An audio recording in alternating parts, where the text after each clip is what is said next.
Jay Salvego, head of US West Coast with Coin Street. There we go. We're enabling the next decentralized investment banking along with our internal STO platform plus exchange. And a little background, we've been around in the ICO, in the blockchain world. We didn't just get into this business now. We've been experts in this world doing a lot of blockchain advisory on market strategies, ICOs and everything. Primarily in Asia, and then fueling a lot of cross-border global expansion and global penetration from US to Asia, Asia to US, Europe to Asia. Oops, wrong way. All right, here's some of our partners with Coin Street.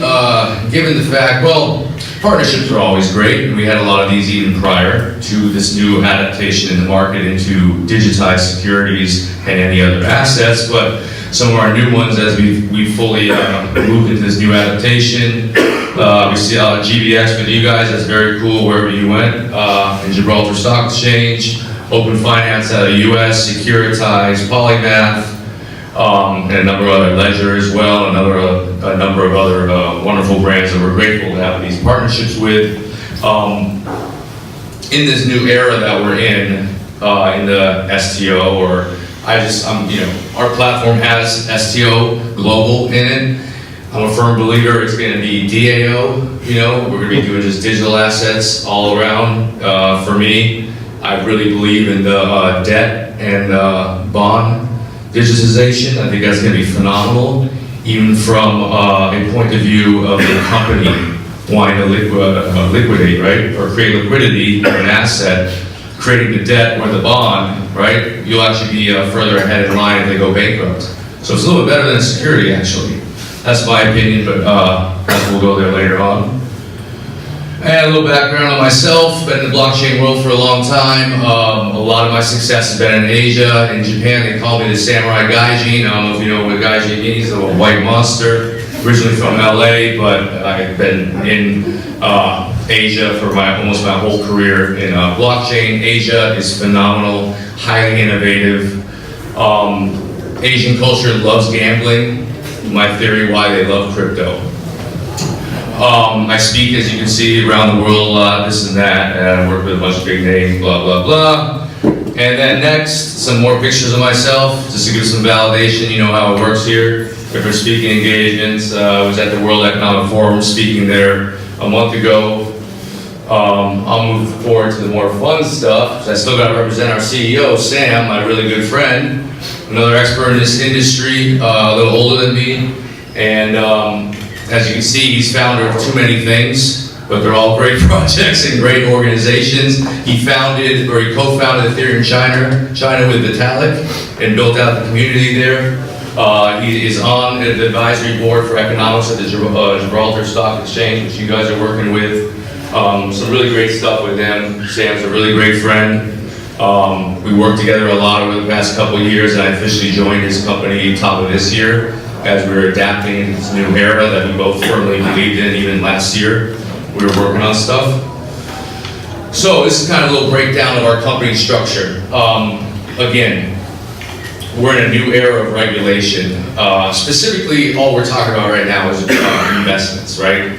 So that we have to conform, as everyone else has said, to different jurisdictions of regulation. How can a company scale, at least, quickly, few years, whatever, how can you scale with different jurisdictions with different regulation? Partnerships. That's the only way to do it. And we're very key on having great partnerships. So we took our company, Coin Street, experts in the blockchain, have been doing this for a long time, partnered with our other close friends, BMI Intelligence, Mr. Chan, who's the founder of that, has done 50 plus IPOs in Asia. I mean, he came out of retirement, basically. He's like the oldest startup founder now, to start working with us. So we got the experts from the capital markets, and then we got the STO Global X, which is our end-to-end platform, which gives you the full tokenization, issuance, OTC, custody, and the exchange. All right, so I'm going to go through these slides, right? The whole education process. Before I even get into any of that, it's kind of like common theme right now. within the industry, blockchain or fintech. We definitely noticed it with some of the questions here in the crowd that they're trying to explain. There's a big confusion, misconception of what STOs, digital assets are. How do they relate to ICOs? Is ICO just a new movement of STO? This and that, blah, blah, blah. So, let's kind of just break it down in preschool language. So, ICO, utility token. Though they are together, they are completely separate. And they only have a relation because utility tokens were used to skirt regulation around crowdfunding to retail markets. Plain and simple. ICOs were just an investment tool. In America, we had the Jobs Act, crowdfunding, whoop-de-whoop. Okay, utility tokens are going to be here forever. They are a core feature of blockchain technology with multiple uses, payments, different protocols, all that great stuff, right? So let's try to separate ICO from utility token. They're you know, in a sense, it's meaningless. You just skirt regulation, that's all it is. Not anymore, as we can see. That's not going to work anymore.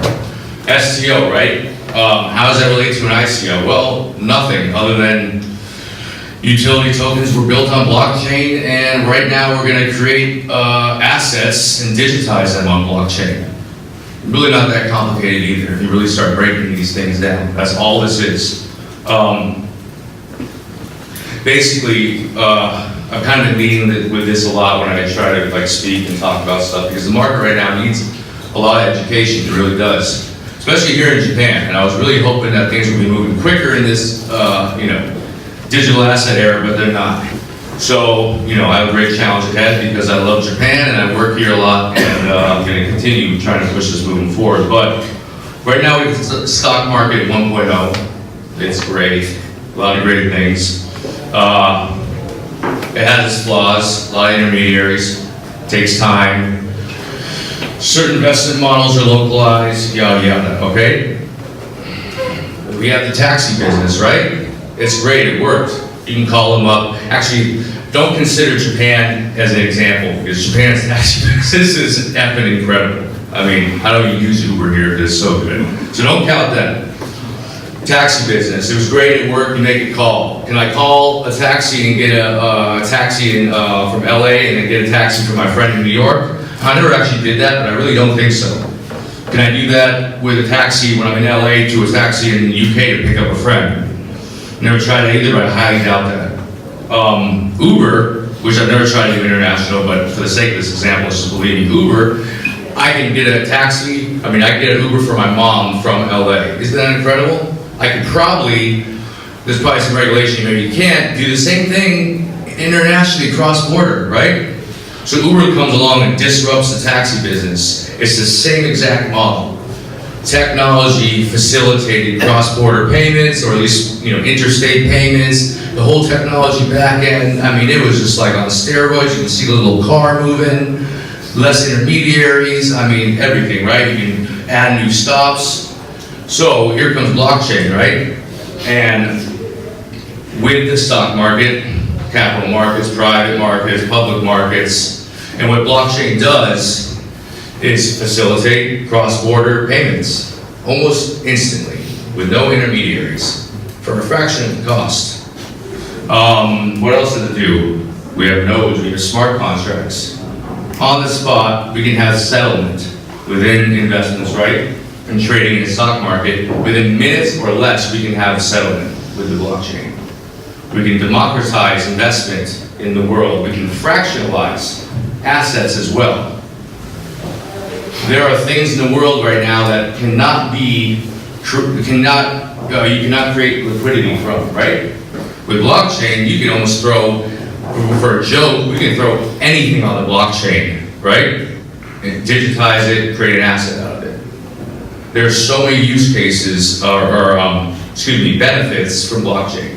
And that's really all this is. It's technology, right? Stock market 1.0, stock market 2.0. We're still trading the same exact thing. A security, a derivative, a bond. There's nothing different. So, I think for me at least, and people I've pitched this to, it should break all this stuff down really easy, that there's nothing different other than the technology. STOs are not merely compliant ICOs, right? We're tokenizing real-world assets. Unregulated, access to any kind of retail customer. You can say whatever you want about this white paper or project. Granted, we had a lot of great projects. We had a lot of crap. We had a lot of scams, right? STO again, security token, debt token, bond token, commodity token. So we have a wonderful breakdown of the size of these markets, right? Syndicated lending. All of them have problems. Expensive, only local liquidity for syndicated lending, private offerings, illiquid, management overheads. You can see there's problems with all this. Blockchain solves this.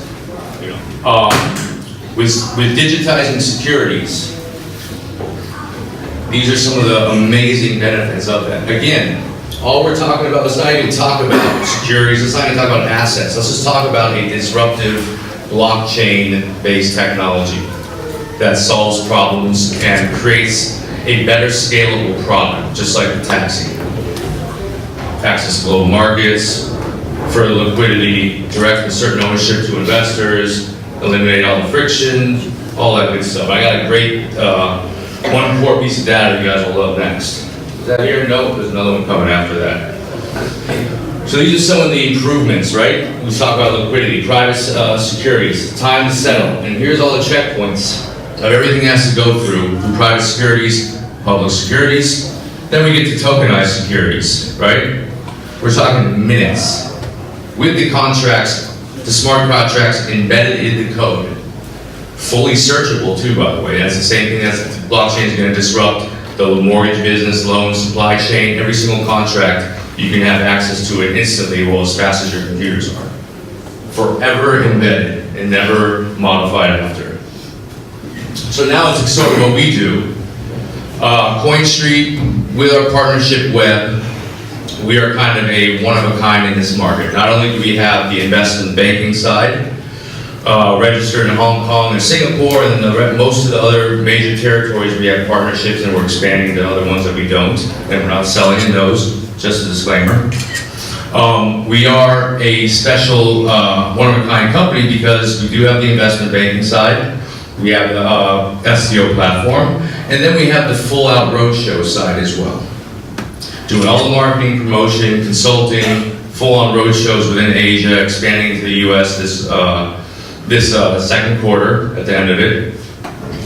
And also within the community of blockchain and with all the projects, we customize packages for STOs, projects, digital asset offerings within the concert circuit or the conference circuit, panels, key positioning like that.